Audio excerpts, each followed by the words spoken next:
Well, you are right on time for TV47 Weekend Edition. Thank you so much for staying loyal to us as we're here, always informing you and making sure that you get the best of the best when it comes to the question of content creation as well as programming. Thank you so much for always keeping it right here. My name is Linda Alela. We are about to disrupt your Friday as we always do. So tonight, the education sector gets a boost as the appointment of Professor Simon Gisharu, founder of the Mount Kenya University, to head the Kenya Institute of Curriculum Development is a beam of hope. And of course, this amidst the challenges that are, of course, here, even as we try to embrace the competency-based curriculum, one of the stories that we'll be looking at this evening.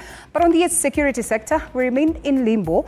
That is on the thought of sending our very own men in uniform to Haiti, even as the cabinet approves their deployment. But well, like I said, it is Disruptive Friday, and as the norm, Disruptive Friday is about tech and innovation.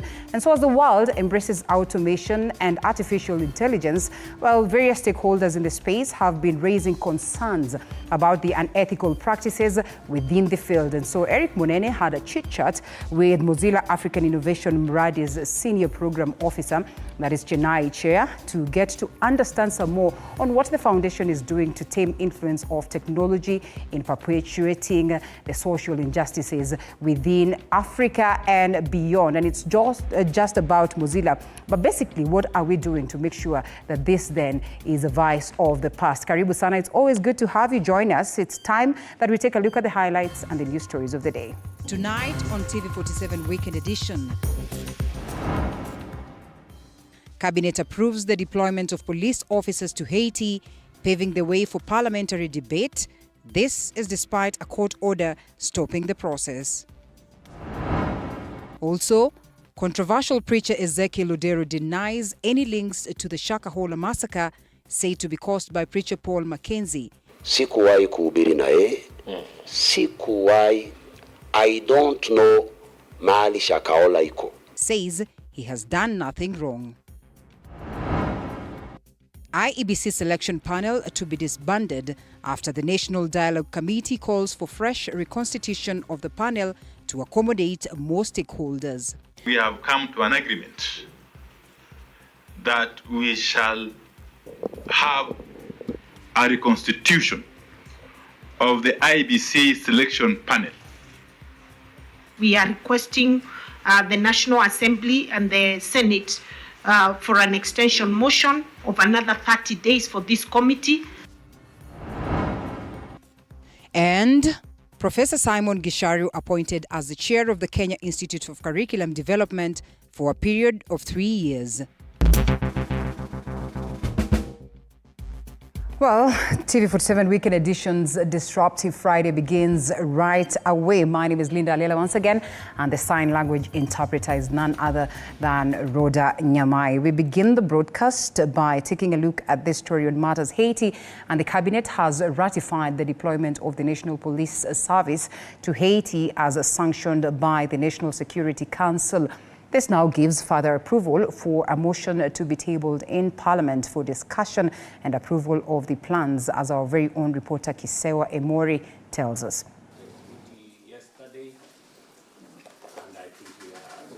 The cabinet on Friday met at State House, Nairobi, and ratified the deployment of the National Police Service to Haiti as sanctioned by the United Nations National Security Council.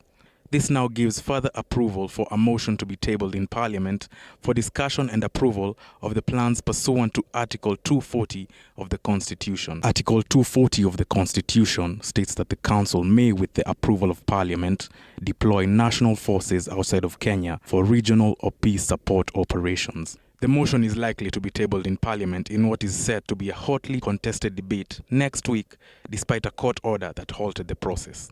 On Thursday, Interior and National Administration Cabinet Secretary Kithure Kindiki, accompanied by the Inspector General of the National Police Service, Japhet Koome, appeared before the National Assembly Departmental Committee on Administration and Internal Security on plans to deploy police to Haiti. We have already dispatched an assessment team to Haiti, composing of representatives of the National Police Service. The Inspector General of Police is here, but also the Foreign Affairs Ministry and other stakeholders that are critical to give us an assessment before the necessary procedures are initiated as a basis of due diligence on the viability of this mission. More than 1,000 police officers will be picked from the Rapid Deployment Unit, Anti-Stock Theft Unit, General Service Unit and Border Patrol Unit to form a larger team for deployment, with the exercise expected to happen soon. Kisewa Emory, TV47. Thanks, Emory, for that. Now, Pastor Ezekiel Odero of New Life Prayer Center and Church has defended himself on the allegations of extreme indoctrination and insisting he had no relations with Shakahola massacre suspect Paul Mackenzie, nor involvement with the Shakahola tragic happenings.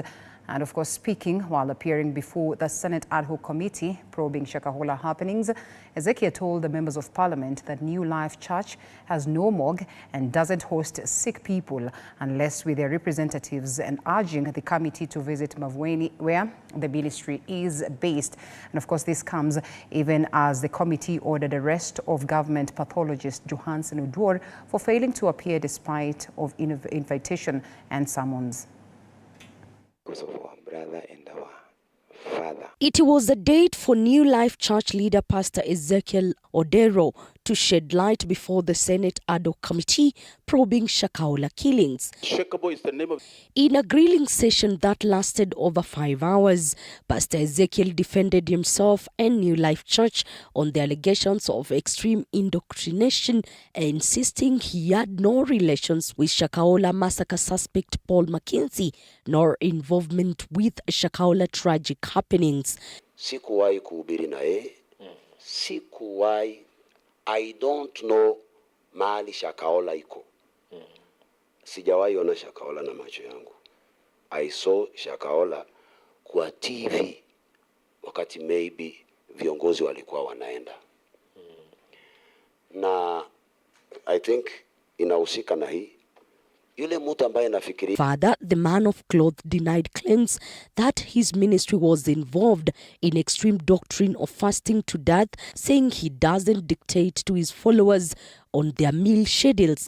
Ezekiel also revealed how some powerful government individuals have been frustrating him, allegedly throwing the names of President William Ruto and Interior Cabinet Secretary Professor Kithure Kindiki. Deny or otherwise, that these billions have either been raised from exploiting members of your church, or that you are doing clean business. And if you are doing clean business, could you tell us what are those business practices?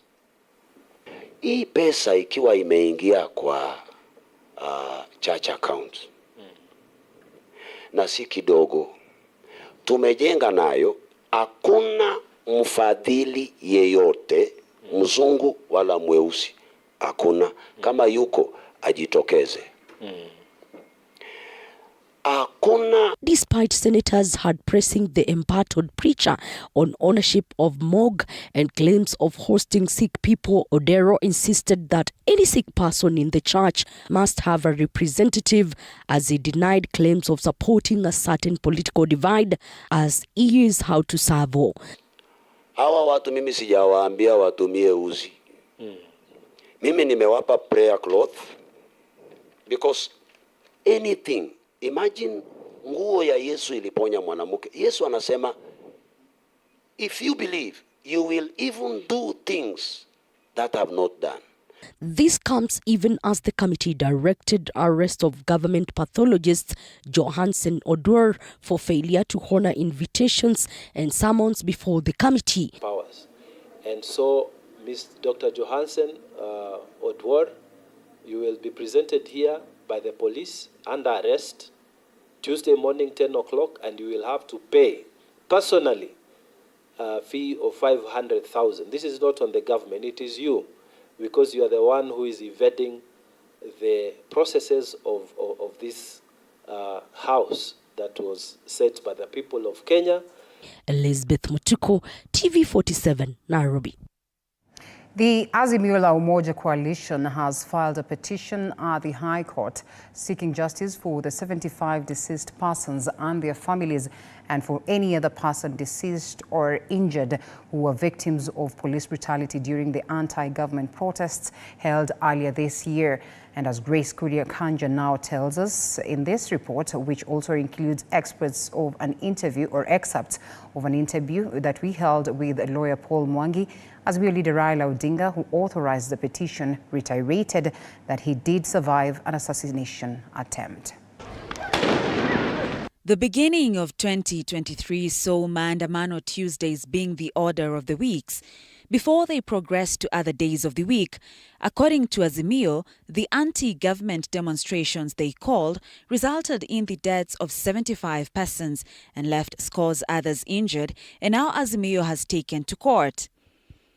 Azimio is now seeking a declaration that the NPS derogated the right to life of the 75 deceased persons laid out in the petition. The party also seeks a declaration due issue that the first respondent, Inspector General of Police Japheth Koome, NPS members who took command of operation violated their duty of command responsibility and ought to take legal responsibility for actions done by their subordinates that caused the deaths because they either ordered the perpetration of excessive force, or they tolerated it, or they tactically allowed it, or they feigned an awareness of those actions. What would be perhaps, in a nutshell, explaining to Kenyans the case that you want the ICC itself to investigate in this country, specifically for the alleged police brutality that you mentioned? Are there other issues that perhaps you want the ICC to intervene? The main issue is that there is clearly a deliberate policy within the National Police Service to abuse people's rights and to the extent of exterminating people who seems to be in conflict with government. They also want a mandatory injunction directed at IG Koome, ordering him to discharge his command responsibility by conducting investigations and inquiries into the actions of his subordinates that led to the deaths. So you'll be suing the police or the Inspector General? Would you be able to divulge the details of whom you're suing against? So I think it would be up to the ICC if they decide that they are going to take on the matter. It is up to them to then decide if they will take it up, who they will take it up against. Azimio also wants an award issued by the court of general and punitive damages against the NPS and the Attorney General for the damage to the estates and dependents of the 75 persons. Azimio leader Raila Odinga asserted that police brutality is today the greatest threat to the enjoyment of fundamental rights and freedom in Kenya, adding that Azimio has identified the 75 died by gunshots and other lethal means, with many more still being reported. Raila also recounted that he survived an assassination attempt executed by NPS members on the 29th of March 2023 when his vehicle was targeted with about 10 rounds of live ammunition as he participated in a demonstration. On the 28th September, IPOA said that at least 57 lives were lost during months of Azimio la Umoja-led anti-government demonstrations across the country. Grace Kuria-Kanja, TV47. Thanks, Grace, for that report. Now, as the Tobonglo Race Festivals entered day 2, chaos was witnessed as opposition leader Raila Odinga attempted to address the crowd. ODM leader Raila Odinga, who was accompanied by Martha Karua, together with other leaders, were forced to leave there without addressing the crowd. They have announced that they will return to Turkana soon in their planned political meetings, as Sheila Chilagat details.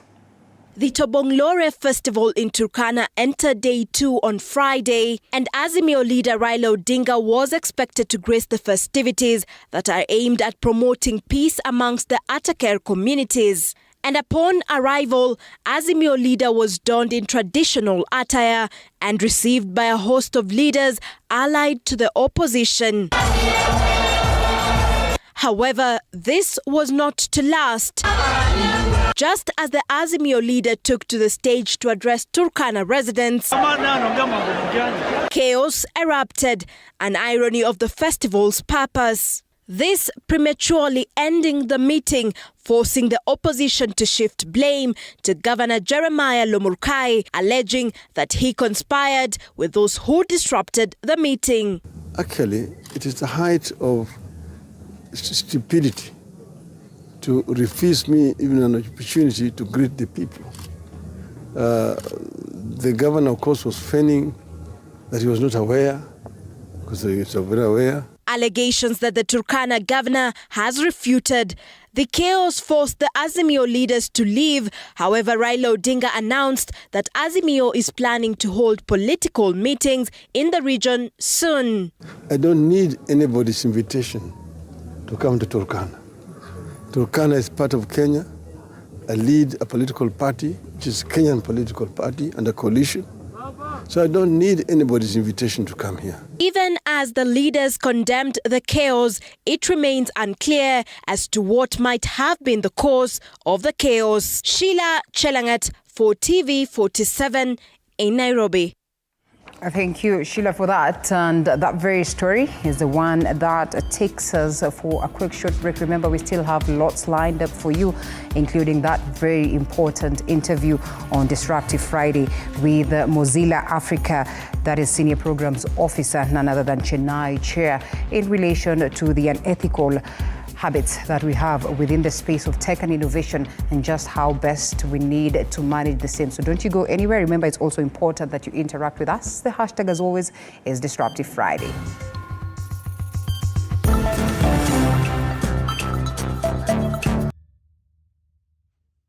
The news that matters the most is the one that hits close to home.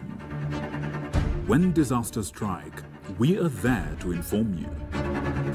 When the bullets are flying, we tell you who's shooting and why. Reporting on your victories, your health, your money, your security, your past, present, and future. We are interested in telling the stories of creativity, hard work, and resilience that you are known for. That is our job. This is my job. My name is Victor Moyakane, and it's my honor to bring you this news this way every Thursday night on the Home of Untold Stories.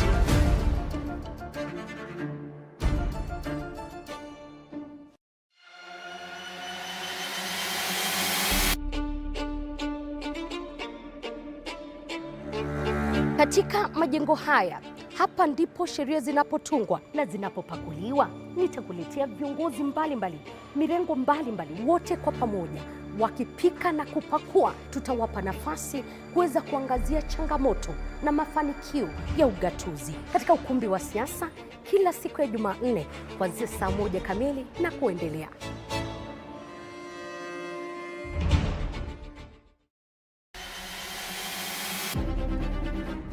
Toka eneo hili la Naivasha kwenye kaunti 032 gatuzi la Nakuru.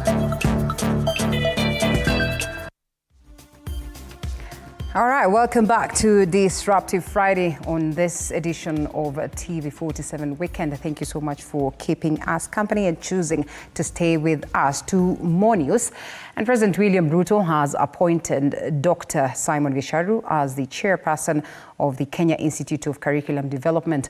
Professor Gisharu, who has made a mark in the education sector in the country, of course, will serve in the role for a period of 3 years, effective today. A clap for our international students.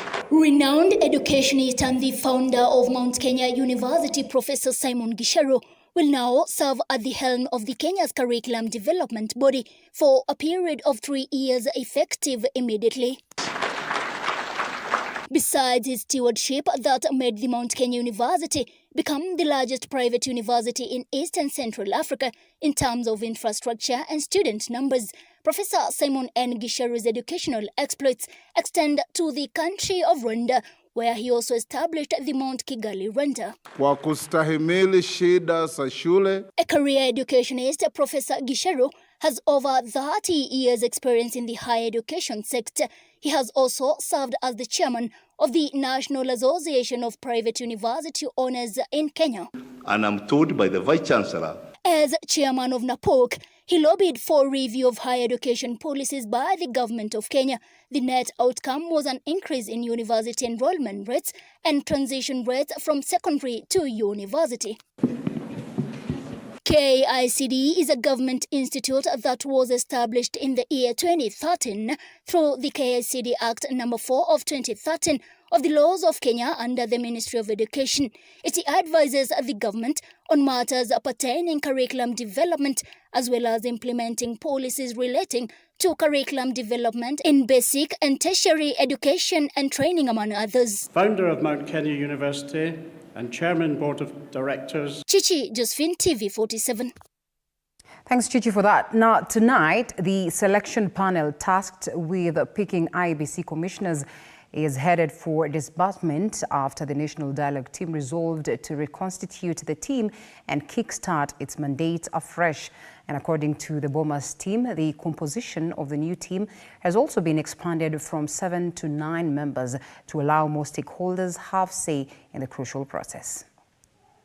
The urgency to reconstitute the electoral body IEBC as the March 2024 deadline for delimitation of constituency boundaries closes in fast was top on the agenda during the National Dialogue team deliberations on Friday. The BOMA's team proposing the IEBC selection panel be reconstituted and begin its mandate afresh. The implication of the proposal means the current selection panel, led by Nelson Makanda, will have to be disbanded, subject to parliamentary approval. We have come to an agreement that we shall have a reconstitution of the IEBC selection panel.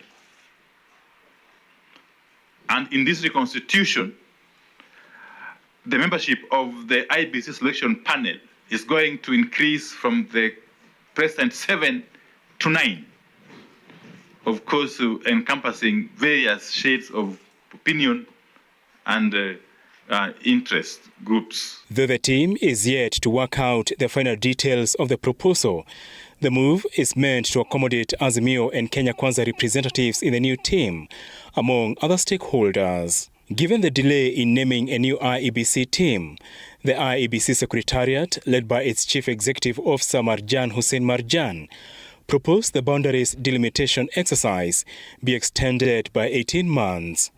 With next week bound to be heavy for the National Dialogue Team Technical Committee, which will be unpacking the sticky and concurred issues before a retreat scheduled for Monday 23rd, the Ruto Odinga-led team is contemplating extending its deadline. Requesting for an extension motion. As you are aware, our term comes to an end on the 28th of this month. And in view of the work that awaits us, we are requesting the National Assembly and the Senate for an extension motion of another 30 days for this committee, so that in case we are pressed by time, we are able to finish whatever it is that is remaining, because we feel we are now at the very last phase that is very critical and we must do a good job for this country. Friday's progress comes a day after the team agreed on the creation of the official leader of the opposition, the Prime Cabinet Secretary's position, which is proposed to become the Prime Minister's office, with 2 deputies, meaning constitutional referendum, interference of political parties, and key constitutional funds. Apul Kamau, TV47. All right, and of course, that is a developing story that we'll definitely be following up on to make sure that you're updated on the same. And of course, TV47 Weekend Edition continues with more story as we pick this different one on the question of education. Can we get it, Mr. Director?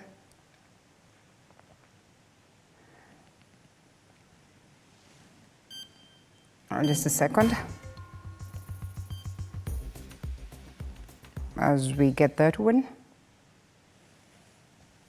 All right, so let's take a look at the calendar of the 2024 that is on the question of education, and certainly what will lead to the conversation of the examination. Certainly very important, a conversation, because the exam calendar and basically the education calendar is one that is crucial. It then runs us and determines just how best then the students will manage their year. So let's take a look at the graphics of the same.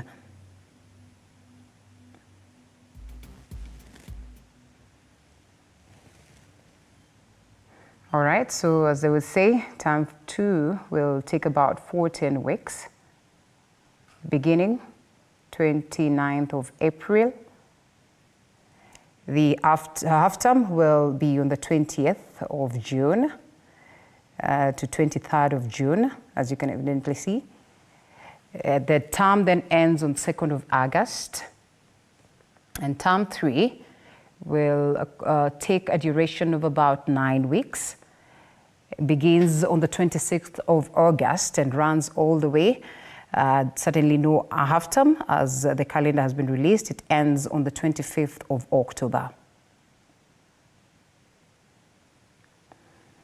And at this very point, you know very well that we'll have the students sitting for their national examinations, KPSEA, and certainly also the KILEA examinations, beginning on the 28th of October to the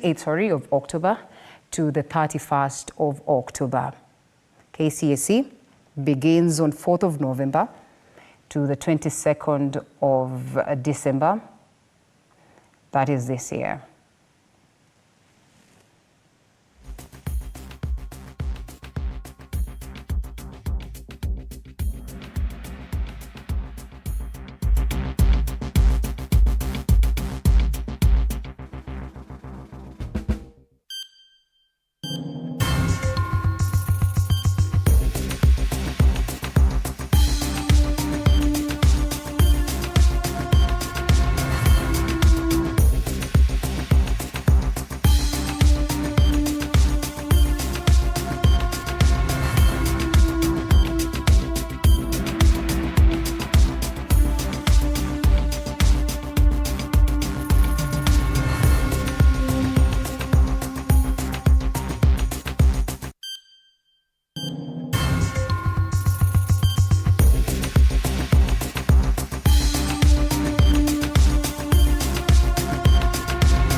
Well, you can be sure that we'll disseminate some more in relation to that very information so that we all get the calendar right. Now, farmers will get about 80% kilogram of cherry from the current 29 shillings, that is per kilogram, as advanced payment after Cabinet approved an additional, that is shillings, 4 shillings billion for them.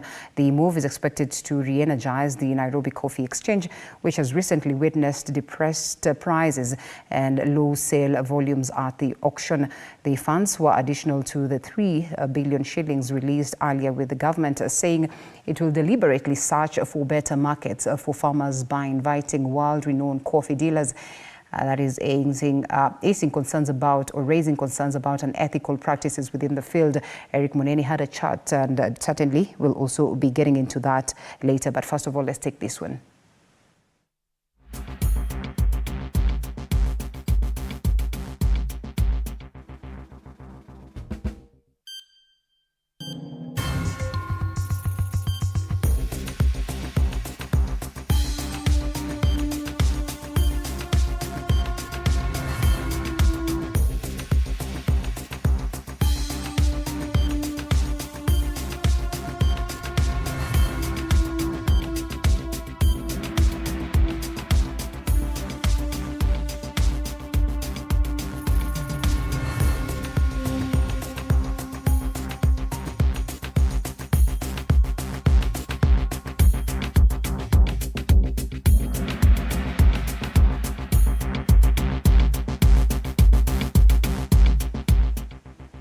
Yes, a bit of a twist there. That is in relation to the story that has been done by Eric, but again, that different important update there on the coffee sector.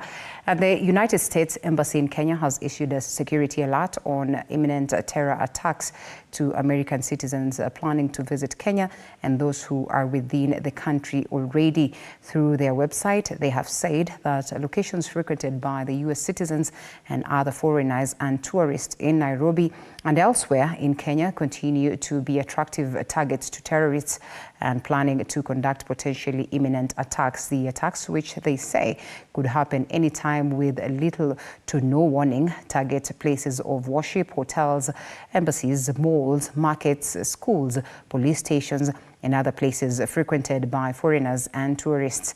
They say the tourists and the foreigners should stay alert in locations frequented by these very foreigners, and of course review your personal security plans. It is important that they are aware of their surroundings.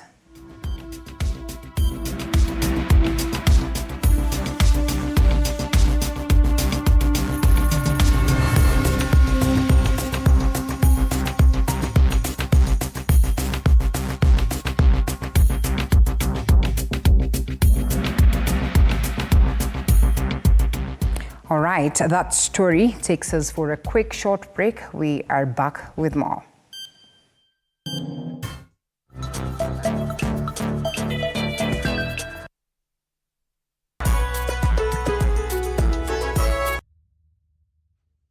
The news that matters the most is the one that hits close to home.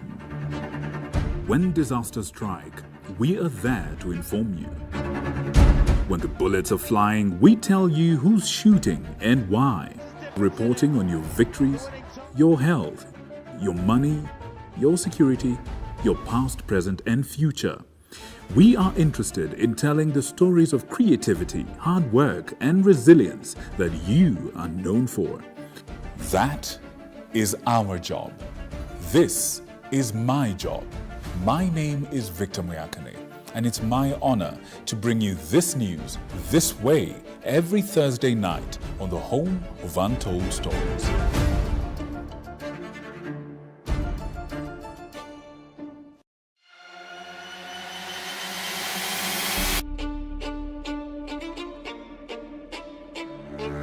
Katika majengo haya, hapa ndipo sheria zinapotungwa na zinapopakuliwa. Nitakuletea viongozi mbalimbali, mirengo mbalimbali, wote kwa pamoja wakipika na kupakua. Tutawapa nafasi kuweza kuangazia changamoto na mafanikio ya ugatuzi katika ukumbi wa siasa kila siku ya Jumanne kuanzia saa 1 kamili na kuendelea.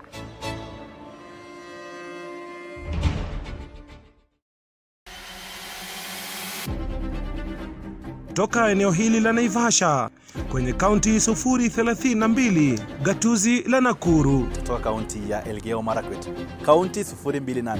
Nikiripotia runinga ya TV47 kutoka kaunti ya Wajir.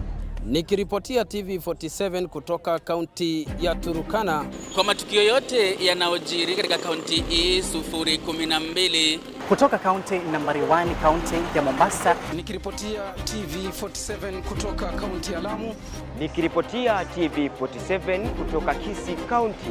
Nikiripotia TV47 kutoka kaunti ya Machakos. Kutoka kaunti hii ya Trans Nzoia. Kaunti 038. Kutoka gatuzi nambari 029, kaunti ya Nandi, chemichemi ya mabingwa. Nikiripotia TV47 kutoka kaunti ya Kakamega.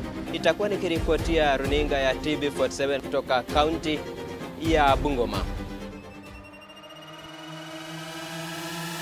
Jina langu ni Paula Munio.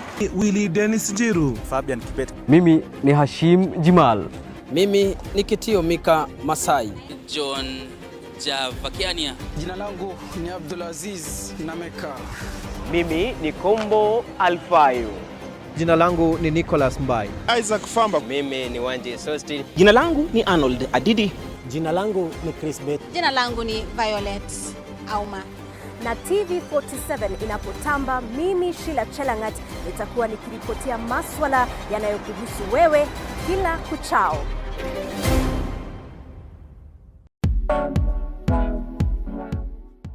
Every Thursday 7:30 p.m. unapata nafasi kufahamu viongozi mbalimbali kutoka humu nchini, kuanzia wabunge. Through Changa we could get money to pay our rent, pay our bills. When I was growing up, water was a problem where I was born and bred. We wake up at 3 to go and look for water. Magavana.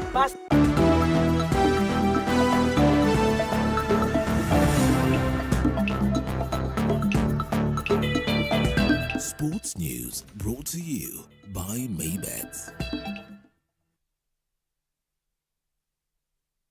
And thank you for choosing to stay with TV47 Weekend Edition. And we still have more, including those sports stories. We begin with that.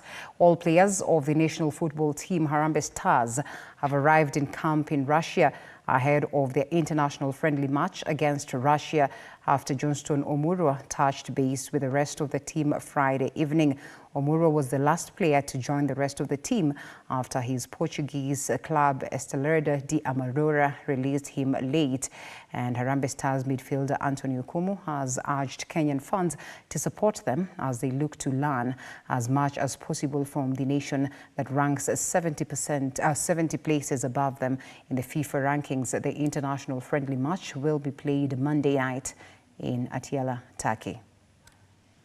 Support kama kawaida cause bila hao unajua ni wa Kenya, so hii ndio timu yao, lazima tu watu support, na tunaomba tena wazidi tu kutusupport kwa grao. Si tutapeana ile tunaweza, result unajua ni inapangwa, so but sisi tutapeana ile tunaweza. KCB Rugby Football Club Bucks coach Mariko Mashila has urged their players to be wary of Kenya Harlequin, where they face off against each other in the Floodlights Rugby tournament that is this weekend at the Impala grounds. KCB will be on a quest to defend the title when they play against Harlequin in their opening fixture. However, according to Mariko, their opponents had a stellar performance that is towards the end of last year's season, and it is a team that has found its rhythm, thus pose a threat to their title ambitions. Both sides have improved, that is their squads ahead of the fixture, with Harlequin making 11 mid-season transfers, including Ian Jenga, Elkinans Musonye, among others, while KCB signed, that is Wilhite Mususi and Nick Okulu, respectively. A win for the Bunkers will set them up against the winners of the match between Menengai Oilers and hosts Impala in the second match of the tournament. You obviously have a target on your back, so I think one game at a time, knockout, so you can't afford to snooze. I think we just have to play our structures first. Then, because we've not played them, we've not seen them play. If you're going by the previous season, they were improving as games went by. As for their new signings, should add a bit of oomph into the side. I'm feeling excited at the moment. It's my first time playing Floodlights in a new club, so obviously I'm feeling excited. The preparations have been good, a bit intense, as you have said. Yeah, they have tried to put in a new way of training, so I think it's a good system. And a world-class anti-doping center is expected to be opened at the Kenya Medical Research Institute, KEMRI, that is Eldoret Center. This is after KEMRI signed a memorandum of understanding with King's University College London, which is responsible for testing footballers in the English Premier League. The partnership is aimed at fully realizing the maximum capabilities of the recently launched Sports Science Research Center in Eldoret in a bid to promote clean sports in the country. Speaking during the signing of the partnership deal, KEMRI's Acting Director General and CEO, Professor Elijah Songok, pointed out the importance of welcoming the London-based college, stating that it will eliminate the need to send athletes samples out of Kenya. KEMRI is also in the process of signing another memorandum of understanding with the University of Stirling, that is from the United Kingdom, that focuses on sports science and will help Kenyan athletes in healthy aging, physiology, nutrition, genetics, among other attributes.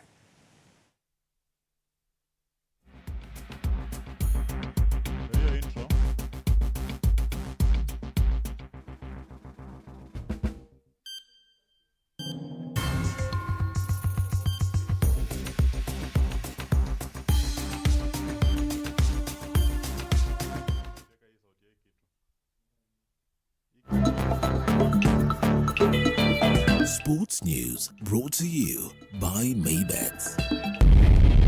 Bet bila stake. Predict the outcome. The news that matters the most is the one that hits close to home. When disasters strike, we are there to inform you. When the bullets are flying, we tell you who's shooting and why. Reporting on your victories, your health, your money, your security, your past, present, and future. We are interested in telling the stories of creativity, hard work, and resilience that you are known for. That of Mosfest is House Kenya event aiming to unite diverse communities, that is to engage in discussions, debates, and networking around critical African issues. The topics encompassed the influence of technology in perpetuating social injustices within Africa. And Eric Munene had a chat with Mozilla African Innovation Mradi's Senior Programs Officer, that is Chennai Chair, to get to understand some more about what the foundation aims to achieve, and especially in relation to this unethical vices that certainly need to be addressed. So let's listen in to that. Hi there. As technology keeps evolving, there are issues that are less talked about each day. We're talking about ethical issues, issues of social justice. And that is why today I have a chat with Chennai Chair, who's the Mozilla Senior Programs Officer in charge of Mradi. Thank you so much for giving us this opportunity. Thank you so much, Eric. First of all, tell us what Operation Mradi is all about. So the Africa Innovation Mradi project is a pan-Mozilla project that brings together Mozilla Corporation and Mozilla Foundation's superpowers, which is in product development, innovation, and movement building, to actually be intentional about supporting and investing in the African ICT digital ecosystem, and then also building with community to ensure African-led innovations, and also being able to make use of what Mozilla has been doing time over time to hold tech companies accountable to ensure openness, privacy, and trustworthy artificial intelligence. So when we talk about tech and social justice, kindly take us through what does that mean? So when we talk about tech and social justice, it really thinks about it from a perspective of how do we make use of technology to respond to the everyday challenges we face as a community, and to do it in a way that is responsible and ethical. So for example, in our recent In Real Life awards that we did through the Africa Mradi work, what we asked for people was to think about if there's an issue that they want to address for a particular community, particular gendered minority communities, for example, how can they make use of technology or digital solutions to enhance the practices that they were doing to address whatever issues, but usually of discrimination and bias for this particular example that I've shared, to then think about how do they mobilize, how do they share information, and how do they ensure that their community is not left behind. And so how does the Africa Innovation Mradi plan to strengthen local innovation ecosystems in the global majority? Thank you so much for that question. I think what we've been doing is really taking on that intentional approach to work.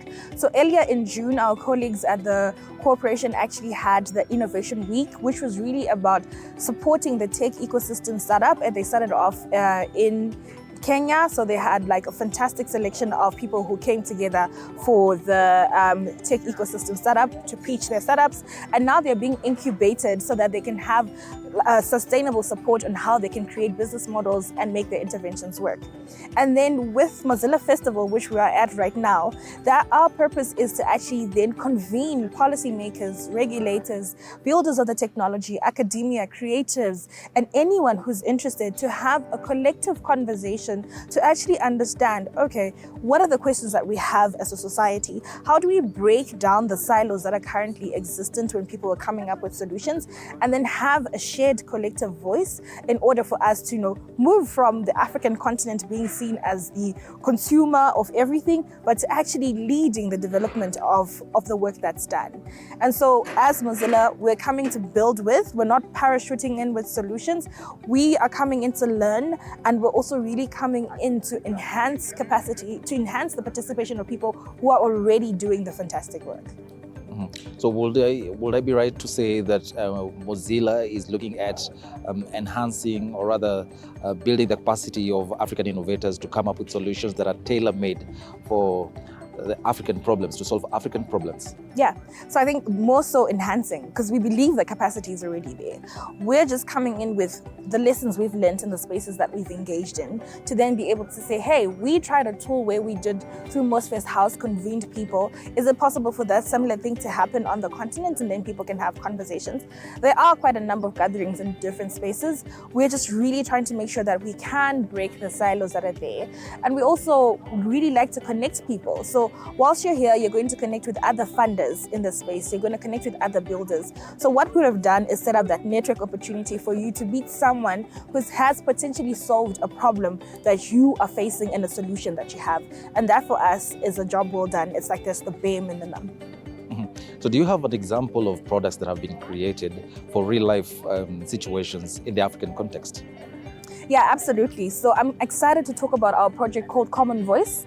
So Common Voice was part of an investment by different funders, Gates Foundation, FCDO, and GIZ, who then came together and said, hey, Mozilla has this open source voice platform where people create datasets in their own languages, are able then to have access to those datasets and build technological solutions on top of them. So through Common Voice, we were in this recent round. So for example, in Rwanda, we were actually able to have the first USSD text solution where people could get information around COVID-19 in Kenya, Rwanda, English and French, and that was one of the firsts. And then quite recently with the key Swahili work we've done focused on agriculture and financial solutions, we actually have a voice solution that was created to provide nutritional health solution for women in marginalized areas in Tanzania, where they can now learn about farming the orange flesh sweet potato and what they can do with it, feeding their families, making use of the paste to develop whatever else foods, and really ensuring that nutritional content value that goes upstream throughout for the whole family and also has economic opportunities for it. So what strategies are you employing as Mradi to ensure that there's movement building and community engagement, particularly in Africa? Yeah, thank you so much for that question. So as Mradi, so like I mentioned, we focus on the product work, right? So that really means like bringing the products that Mozilla has, championing Firefox, which is a privacy respecting browser.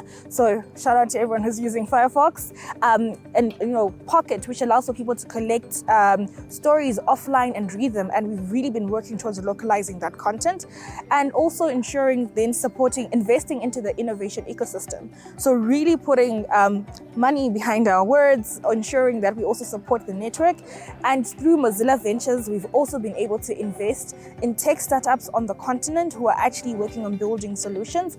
And then with the movement building, we believe in investing in the leadership of people. So we have our fellowship model that then sees most of the work that's done on the continent being led by either our policy fellows or Common Voice fellows.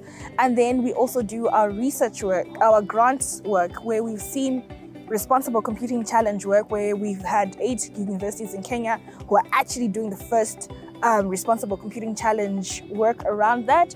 We also have the Data Futures Lab showcase that's actually happening tomorrow, where we've identified people who are working with data to find solutions into the community, and everyone's getting a prize, but there are other people, there's going to be an audience vote prize. And we've also invested in research. So through our work is also investing through actually asking the community to do some research into trying to understand what are the issues around tech and social justice. So we recently had a research grant that went out and we received overwhelming response. So hopefully by the end of the year, we'll be able to announce who's received the grants. Our Creative Media Awards work also then ensures that artists also get grants and showcase their work. And then I think significantly, all of these things, what we then try to facilitate is the connections and the networks, and we're quite intentional about how we do it. So just because you're working on Common Voice doesn't mean you're going to do it on your own. You're also going to work with people who are working around responsible computing challenges. You're going to be working with people who are trying to address social justice issues. You're going to then come together to be a multidisciplinary, integrated network of people who are then trying to work together to understand the solution. Because I think the biggest challenge with technology is that oftentimes people who are building or trying to address an issue are doing it in a siloed way. What we're trying to do is break down those silos so that people can actually work together and have collective action, which ensures that people don't get tired. Because at the end of the day, you don't want to have a movement that's led by 5 people and then it dies down because they age out or something else happens. But it's a continued intergenerational program where people connect and really ensure that we're trying to maintain a healthy internet for all. You've talked about people working in silos in the technological aspect. Talk about now Mozilla and particularly Innovation Mradi. You're doing some great things. They're huge. tell us about some of your partners that you're working closely with. All right, so Eric, you're one of our partners. You being able to actually give us this moment for us to share the work you do, that for us is considered a partner. But we also have funding partners such as the Bill and Melinda Gates Foundation, USAID, the FCDO in the UK, as well as GIZ, the German government institution. These are funders who have been traditionally in this space in terms of thinking about digital innovative solutions. So they are the ones who also work with us to dream and think of like, how do we do things better? And then we also have partners such as university institutions, right? So like where the Responsible Computing Challenge in Kenya is currently being ran through, which is the universities that were selected to then think about responsible computing in the country. And then we also have social movements. So right now there's a conversation that's happening around labor. We've seen the unionization that happened of the labor of people who are working on content moderation in Kenya. Those are partners that we want to work with in the process. And then I think everyone who has a shared interest of ensuring an accessible internet is our partner at the end of the day. So I'm trying to say anyone who's interested in working with Mozilla and has a shared interest in trying to change the world, those are the people that we consider partners. Some come in at different levels if it's funding commitment. For others, it's also giving us a voice in the platform, as well as the other people who are in this space. You've said that Mozilla has a commitment to a healthy internet. How does that commitment align with Mradi's goal to have social justice, or rather to achieve social justice? Yeah, so it aligns. So having a healthy internet aligns in the way where tech is part of the solution to social justice, where it moves away from this idea that tech is a silver bullet into anything that happens. So then for us, it's aligned in that bigger goal also of trustworthy AI. What we've seen is emergent discourse that's coming out of people talking about ChatGPT, or will this artificial intelligence take my job? Or for me, and I think even to your audience, the question is, how do you define artificial intelligence in your own language? Right? So for us, it's one of those things like, if we really want to ensure that technology is part of a social justice solution in an ethical and responsible way, that actually contributes to a healthy internet, because at the end of the day, you're able to find the information that you want to that is reflective of you. So what specific internet health priorities is Africa Mradi addressing in its initiatives? Right, so for us, what we're working on, and it's reflected on today, is around digital extractivism, right? Like the questions that we've seen of people coming in to just take the data from the continent, go away, and then come back with a project that we end up paying more for. We're also looking really around governance of AI. So the conversations that we're having are kind of like, what are the interventions that need to be done from a structural level to ensure that there is like equitable governance of AI and their policies that are shaped. We're also dealing with issues around like marginality. Like today we have a dialogue at the event. We have a dialogues and debates around confronting the margins, where it's really like people who are often marginalized groups, either by gender, by disability, or by even just like how you interact in the space, then can engage from a way where they have agency over technology. Because what we often see is these are the groups where tech is developed for, but not with them. And then we're also really trying to ensure, again, championing that openness of spaces. So through open source knowledge, the common voice work that we do, and really having conversations around privacy. Because I think it's a really important thing for us to then advocate to ensure privacy in the way that we interact with technology, and limit the data that's extracted from us as we operate in these spaces. Well, currently your focus is on Eastern Africa and Southern Africa. Do you have plans to expand in future, geographically speaking? So we are big dreamers. And starting from East and Southern Africa was where we said, okay, we've got communities of people we've interacted with, so we're going to start here. But it doesn't limit our area of work. Where there are opportunities for us to connect with a community in West Africa, or in another region where we're not, we actually do engage with them. We do hope as time progresses, and also a big thing about us, we just don't like to do things. So this for us is where we are going to learn over the next 2 years whether what we did had an impact, and then what does it look like to connect into other regions, and then from there on continuously build up the work. And it's also important to know that the Africa Innovation Ready work is not just about like Africa, it's also ensuring that we are in the global conversation of things, right? It's like this is not like a side project to Africa, but it's like how then do we bring that interaction from the global north to the global south, or what we call global minority to the global majority, and have that exchange of information. So it's like making sure that it's globally localized initiative where everyone connects on these points. And lastly, how do you intend to measure the impact of your initiatives? No, it's a quite an interesting question, but from today, for example, talking to community is one way. So through talking to people, getting that feedback on how people felt about particular spaces. But we also ask the questions at each and every one of our programs to get that feedback, because we can only learn if we're asking questions and if we're listening. So we often then get that feedback of how this is something that can be done, and we're quite transparent with our community on how we would have shifted it. Coming to Mosfest House, Kenya, is a big response to that reality of when we were trying to assess what it would look like for Mozilla to come and engage in East and Southern Africa. Some of our partners said, come, we're ready. And here we are. So we're really, really excited. And for us, that's how we measure if we're making an impact, and we learn from the community. When people come up to us and say this is done. And I mean, as an antidote, I'm an impact example. I started as a fellow at Mozilla. I literally had an idea, and they said, run with it. And then 2 years later, I am part of the system, influencing the change that I want to see on the African continent. Oh, congratulations. I know I said lastly, but I have to ask you this, Chenai. What's artificial intelligence in your mother tongue? Shona speakers are going to be like, well, tell us. You know what? I would go with Fungwa yakagadzirwa, meaning a brain that is made, and brain usually association of intelligence. So that's what I've gone for. And I'm looking forward to hearing what other people think in their own languages. Thank you very much for your time, Chenai. Thank you so much, Eric. Well, quite an interesting conversation there with Chenai Chair, Mozilla's Senior Programs Officer in charge of Africa Innovation, Mradi.